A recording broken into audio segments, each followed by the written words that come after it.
Só levante essa mão. Tem alguém? Não? Todo mundo que já é de casa? Amém? Glória a Deus. Feche seus olhos enquanto a gente canta esse refrãozinho dessa canção. Para nos aquietarmos, deixar o Espírito Santo falar conosco nessa noite. E Ele tem uma palavra para o seu coração. Minha vida dou a Ti, Senhor, rendido a Ti estou, e para sempre cantarei. Faz em mim o Teu querer. Minha vida dou a Ti, Senhor, rendido a Ti estou, e para sempre cantarei. Faz em mim o Teu querer. Espírito Santo, tens liberdade neste lugar. Senhor Jesus, este culto é para Ti, Deus. Senão agora estamos com os nossos corações abertos para ouvir a Tua voz. Fala conosco, Deus. Eu sou apenas um vaso, um instrumento nas Tuas mãos. Aleluia, em nome de Jesus, amém. Abre sua Bíblia em Gálatas, capítulo 2, versículo 20. Fique com sua Bíblia aberta. Quantos estão preparados para ser chacoalhados com a presença de Deus? Aleluia. Aleluia, aleluia. Se você veio para cá para ouvir Deus falar, Deus vai falar com você. Mas esteja atento para ouvir Deus falar com você nessa noite. O tema da nossa mensagem é sobre o avivamento. O que é um avivamento espiritual? Nós estamos agora começando essa campanha, esse projeto de oração, de jejum. E para isso, como igreja, temos que nos prepararmos para essa batalha espiritual. E eu creio que Deus trouxe hoje você aqui com um propósito, para que você faça parte disso também. Ao longo de toda a história, da história mundial, de outras nações, não só aqui do Brasil, mas houve épocas especiais que Deus escolheu, que a manifestação da graça de Deus foi derramada de uma maneira sobrenatural sobre a nação, sobre uma sociedade. E essas manifestações, elas duravam dias ou às vezes anos, e eram golpes mortais contra o diabo. Mas esses momentos eles eram precedidos por uma seca espiritual daquela nação. A nação estava como um todo no pecado, em degradação, sabe? As pessoas não tinham mais aquele senso de santidade, não tinham mais temor ao Senhor. As pessoas zombavam da palavra, elas praticavam o mal, amavam o prazer, elas faziam desdém pela verdade, perderam totalmente desinteresse pela santidade. Também parecido com a nossa nação, não é verdade? Como que está no nosso Brasil hoje. Mas Deus sempre levanta. Deus sempre levanta aquele que se colocar na brecha para ser intercessor. Deus levanta e através dessa pessoa, através de um grupo pequeno, em algum lugar da nação, que ora intensamente por um despertar espiritual, e através desse, Deus se inclina. E Deus se inclinou, assim como Deus se inclinou para o clamor de Charles Finney, Spurgeon, tantos outros, John Wesley, tantos outros homens que nós conhecemos na história do avivamento. E Deus fez, e Deus pode fazer nos nossos dias, eu creio. Assim como Deus se levantou para ouvir a oração desses homens, eles não se preocupavam em passar horas e horas e horas trabalhando, servindo, fazendo algo, mas eles se preocupavam em passar horas e horas orando a Deus, tendo tempo de qualidade com Deus. Eles se retiravam, iam para um local, para uma floresta, mas eles dedicavam horas do seu dia em comunhão com Deus. E eu creio, assim como Deus respondeu às orações desses homens, Deus pode responder a sua oração, o seu clamor, o clamor dessa igreja. Deus pode fazer mudar a história do Brasil se as ondas sul se levantarem e começarem a clamar. Ele está esperando. Deus está esperando a sua igreja se acordar.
ele é seguido por confissão de pecado, por uma reforma geral na igreja, por conversões radicais de pecadores.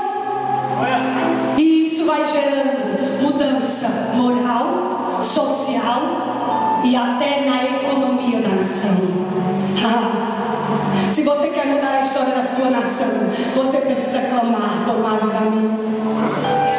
Precisamos levantarmos nos erguermos como igreja. Você deseja um avivamento na sua nação? Amém?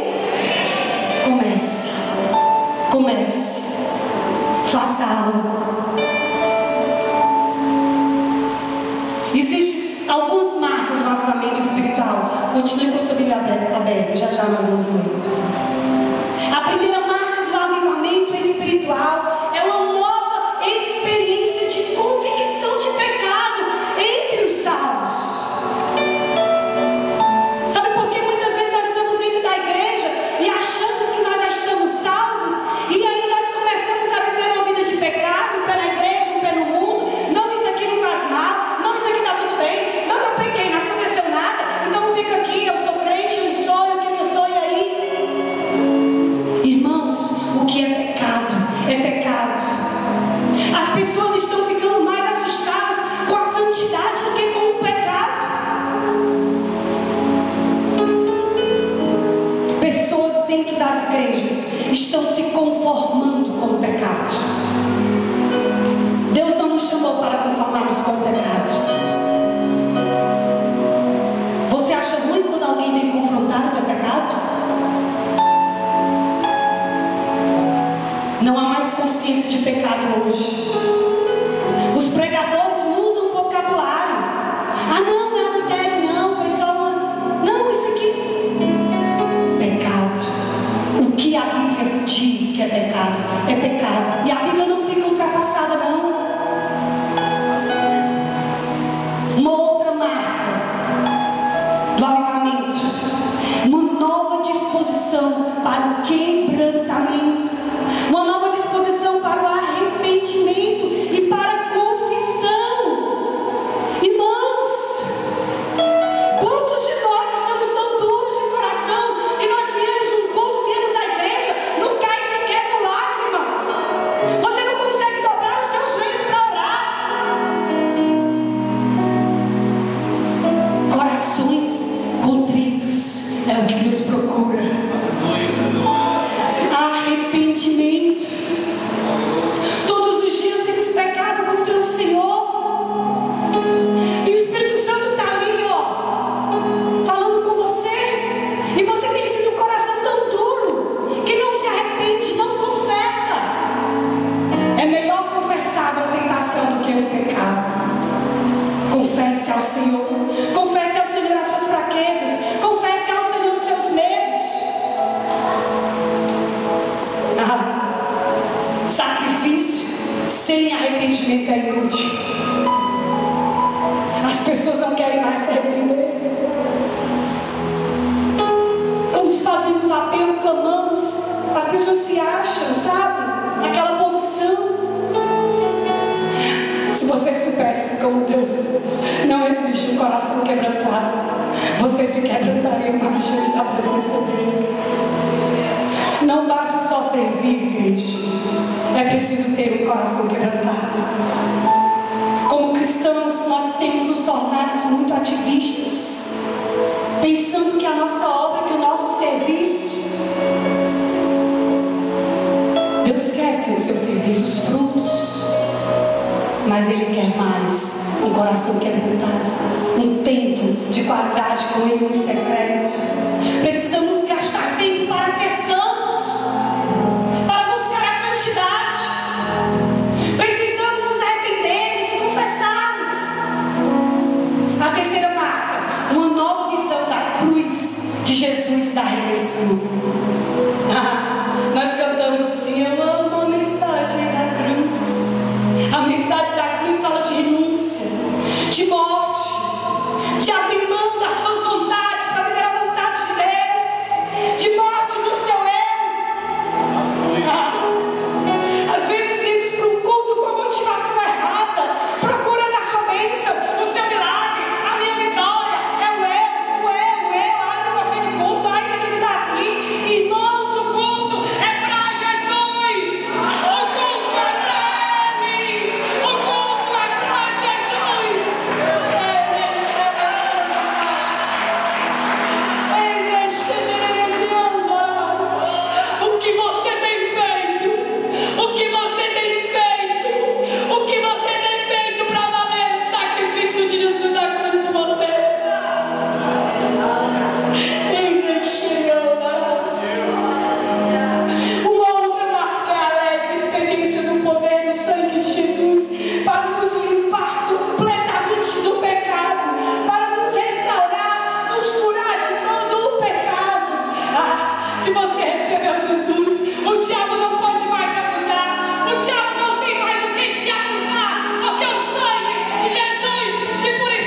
para Jesus.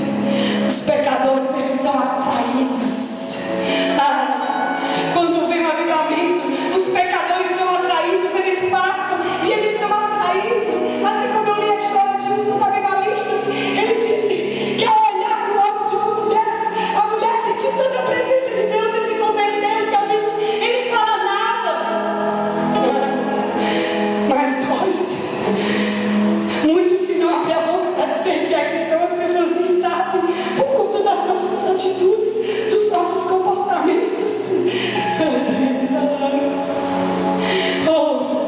Os pecadores precisam ser atraídos para Deus.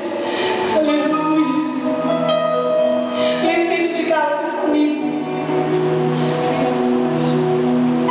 Gálatas 2:20, a parte 19, a parte B, fala assim: eu estou crucificado com Cristo. Logo já não sou eu quem vive, mas Cristo vive em mim. E esse viver que agora tenho na carne, vivo pela fé no Filho de Deus, que me amou e a si mesmo se entregou por mim. Nós já vimos algumas marcas do avivamento, amém? Agora nós vimos nesse versículo a essência de um avivamento espiritual. Qual que é a essência? Esse versículo ele detalha, ele nos apresenta o caminho para este avivamento. E aí, eu quero avivamento na minha nação, eu quero avivamento na minha vida, na minha casa, na minha igreja. E aí, o que eu faço? O que eu faço? Olha aqui o caminho. Primeiro, fui crucificado com Cristo. Versículo 19, parte B. Repita comigo: fui crucificado com Cristo. Fale mais uma vez: fui crucificado com Cristo. Todo mundo: fui crucificado com Cristo. Ai, Deus. O texto não fala dessa crucificação do seu corpo, como Cristo foi, mas fala do seu velho homem, de quem você era antes de conhecer a Jesus. Aquele homem que fazia maldades, que vivia no pecado. Se você foi crucificado com Cristo, você precisa agora matar esse velho homem e ser uma nova criatura. Lá em Romanos capítulo 6, versículo 6, abra sua Bíblia, porque nós não temos tela hoje. Romanos, li um pouquinho antes aí de Gálatas, capítulo 6, versículo 6.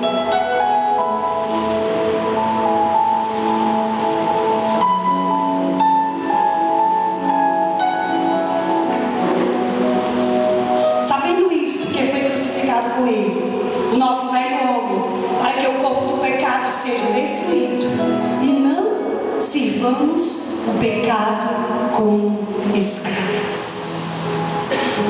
Foi crucificado com ele, o nosso velho homem. Você foi crucificado com ele? O seu velho homem já está crucificado? Sua velha mulher? Então, considere-se morto para o pecado, para este mundo. Considere-se morto para o diabo e para os seus velhos costumes. Considere morto. Vamos lá em Gálatas, capítulo 6, versículo 14. Gálatas, capítulo 6, versículo 14. Mas longe esteja de mim gloriar-me, senão na cruz de nosso Senhor Jesus Cristo, pelo qual o mundo está crucificado para mim e eu para o mundo. Você pode dizer isso comigo? O mundo está crucificado para mim e eu para o mundo. Paulo estava separado. Ele estava separado daquele sistema, de tudo aquilo que existia no mundo. E nós, como igreja, no nosso mundo atual, no nosso mundo moderno, e você está mesmo separado? Será que realmente o mundo está crucificado para você? Já pensou nisso? Ou será que os prazeres do mundo têm te fascinado? Ou será que esses prazeres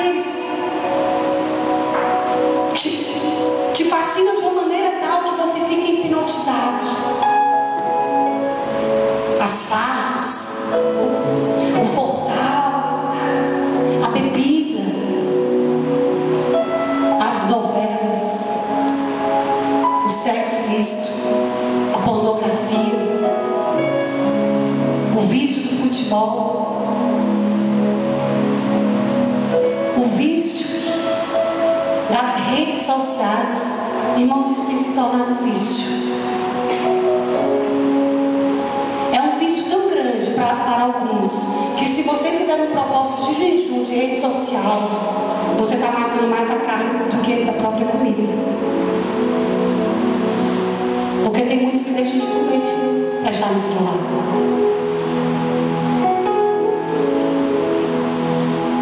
Tudo isso está mesmo crucificado para você. O mundo dos negócios, com as suas ganâncias, com os seus lucros, as suas ambições, o sucesso, custe o que custar, está mesmo crucificado para você. O diabo tem colocado na mente das pessoas que o entretenimento é que traz alegria. O entretenimento, irmãos, é o substituto diabólico para a alegria. Não há alegria maior, não há alegria no mundo como a alegria de Deus, como a alegria em Deus. E muitos cristãos têm caído nessa armadilha, que pensam que para ser feliz, para ser alegre, precisa estar fazendo algo, se entretendo, é cinema, é shopping, é compra, é isso, aquilo, outro. Às vezes você gasta mais tempo do seu dia na frente de um filme, de uma novela, nas redes sociais, como vimos esse vídeo aí, que nós rimos, mas nós estamos aqui chorados. Outros em videogames. Quanto tempo do seu dia você tem gastado na frente dessas coisas? E quanto tempo do seu dia você tem dedicado à leitura da palavra e à oração? Ai, irmãos, Deus precisa ter misericórdia de nossas vidas. Ele precisa ter misericórdia de nossas vidas. Se você dedica mais tempo para essas coisas, então está aí o seu ídolo.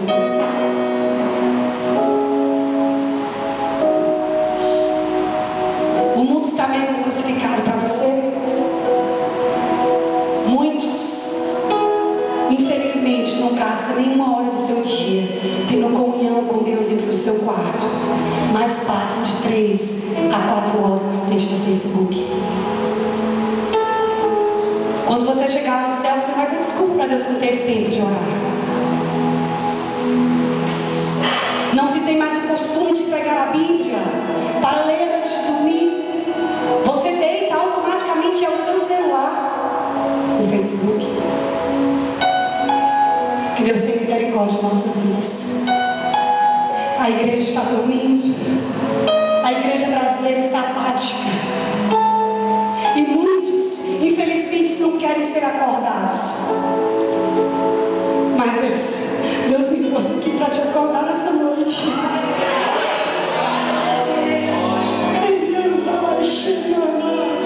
Só há esperança para a tua vida. Só há esperança para essa nação. Só há uma esperança para a igreja brasileira. E é uma intervenção divina. Por isso nós precisamos clamar por um avivamento espiritual na nossa nação. O segundo caminho para o verdadeiro avivamento: Cristo vive em mim. Lá em Gálatas 2:20. Logo não sou eu quem vive, mas Cristo vive em mim. Não há como você viver o cristianismo pelo seu próprio esforço. Não há como você viver esse evangelho, o que está aqui na palavra, com as suas próprias forças. Você precisa. A única forma de você de viver de acordo com a vontade de Deus, com os princípios cristãos, é a própria vida de Cristo em você. Vamos lá em Romanos 8. Romanos 8, capítulo 29.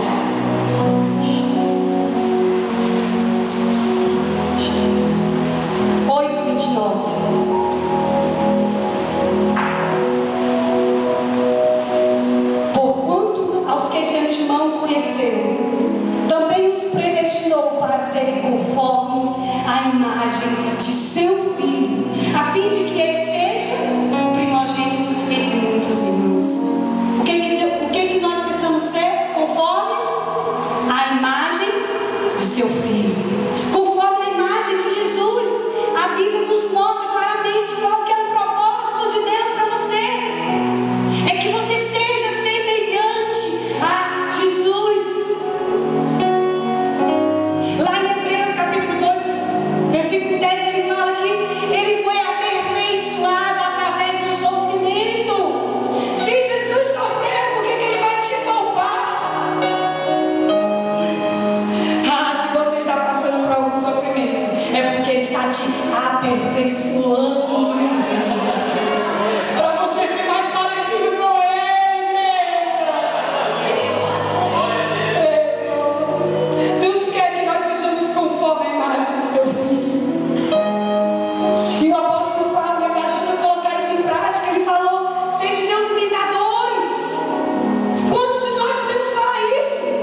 precisamos deixar que Cristo viva em nós. Que as nossas palavras, que as nossas atitudes sejam condizentes com aquilo que Jesus ensinou. Jesus é o nosso maior exemplo. Ele é o nosso padrão de santidade. Não é porque agora a igreja tal está assim, que o pastor ali está assim, que o cantor é assim, não. É Jesus que importa. Ele é o meu padrão. Ele é o seu padrão. Não tente imitar o que está na mídia, na moda, na novela. Imite Jesus. Gaste tempo com a palavra, gaste tempo com a oração. Quanto mais você fizer isso, mais parecido com Ele você vai ficar. Aleluia. Se Cristo vive em você, então você precisa refletir essa glória. As pessoas precisam ver Cristo em você. As pessoas precisam enxergar o caráter de Cristo, a mente de Cristo em você. Se aqueles que se dizem cristãos começassem a considerar-se mortos para o pecado e permitirem que Cristo viva neles, nós iremos impactar a nossa nação. Mas infelizmente muitas igrejas estão esquecendo de Jesus. Muitas igrejas não têm mais a pessoa de Jesus como o único digno de ser adorado. A tragédia do nosso tempo de cristianismo é que muitos estão perdendo o temor ao Senhor, o senso de santidade. Não sabem nem o que é um culto. O culto é para Ele. O terceiro ponto: esta vida é pela fé em Cristo. Lá em Gálatas 2:20 ele continua: e esse viver que agora tenho na carne, vivo pela fé no Filho de Deus, que me amou e a si mesmo se entregou por mim. A única forma de nós termos essa vida crucificada com Cristo, de nós vivermos com Ele, é pela fé. A fé agrada a Deus. Sem fé é impossível. Pela fé nós podemos ter uma vida santa, somente pela fé. Eu queria que vocês apagassem a luz do auditório. Estou terminando. Nós falamos que o Brasil precisa de Jesus, mas é a igreja brasileira que está precisando de Jesus. Porque se a igreja tiver Jesus, viver Jesus, o Brasil rapidamente será cheio dele.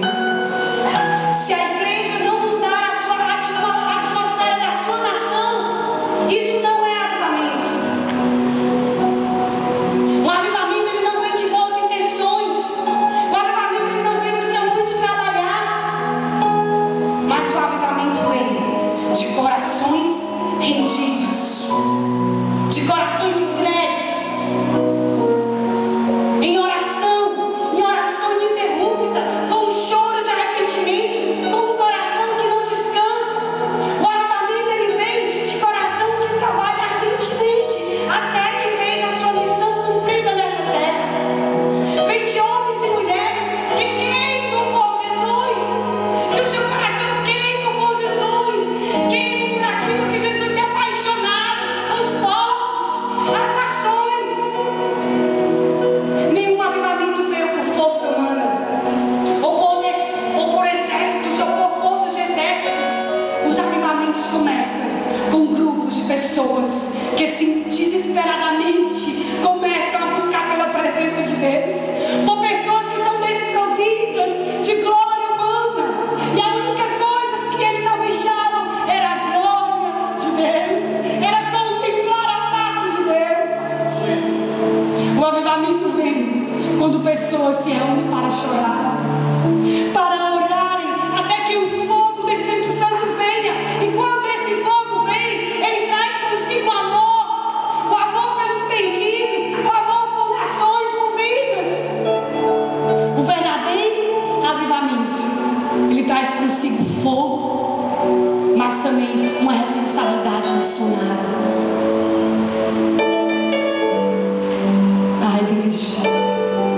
Precisamos clamar por um avivamento na nossa nação.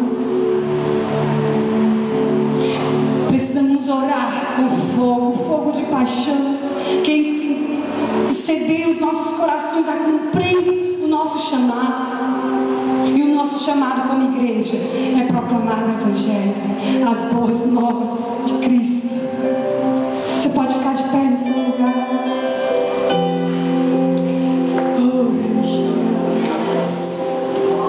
Se você está sentindo o seu coração queimar por mais de Deus, se você quer que esse fogo do Espírito Santo te consuma até você ver a glória de Deus, a face dele, se você quer ser usado para que venha um avivamento no Brasil, na sua igreja, se você decide esta noite ser crucificado, crucificar o seu eu e deixar Cristo viver em você pela fé, eu te convido a vir aqui à frente e se ajoelhar diante de Deus. Eu quero chamar aqui você que quer entregar a sua vida a Jesus. Esse apelo não é para descrente, esse apelo é para a igreja. Você que quer se quebrantar diante dele, se arrepender, de confessar. A igreja tem liberdade, o Espírito Santo nessa noite, ele está aqui. Se renda a ele, se renda a ele.